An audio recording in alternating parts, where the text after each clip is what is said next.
একটি বাঁধ, একটি নদী এবং দুটি দেশের মধ্যকার উত্তেজনা। ইরানের দাবি পাশদান বাঁধ তাদের পানি সরবরাহ বন্ধ করে দেবে, আর আফগানিস্তান বলছে এটি তাদের উন্নয়নের অংশ। এই প্রকল্প কি দুই দেশের বন্ধুত্বের শেষ করতে চলেছে? আফগানিস্তানের হেরাত প্রদেশে তৈরি হচ্ছে পাশদান বাঁধ, যা হারিরুত নদীর পানির গতিপথে বড় পরিবর্তন আনতে পারে।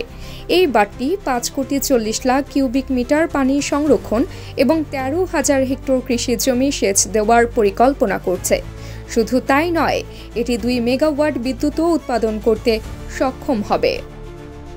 ইরানের অভিযোগ, এই বাঁধ তাদের দেশের প্রবাহিত পানির পরিমাণ কমিয়ে দেবে।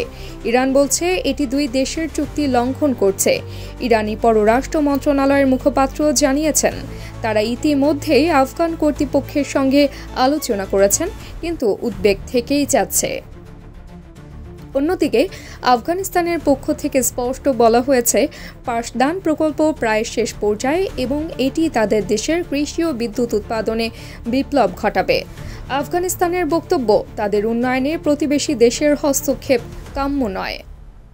এই বাঁধ শুধু দুই দেশের মধ্যে জলবায়ু ও পানি ব্যবস্থাপনা নিয়ে উত্তেজনা বাড়াচ্ছে না, এটি পুরো অঞ্চলের রাজনৈতিক সম্পর্কের ভারসাম্যকেও প্রভাবিত করতে পারে। প্রশ্ন হলো, এই প্রকল্প কি নতুন দ্বন্দ্বের সূচনা করবে, নাকি আলোচনার মাধ্যমে একটি সমাধান আসবে? তাবাসসুম হক, আনিকা, ডেইলি আওয়ার বাংলাদেশ।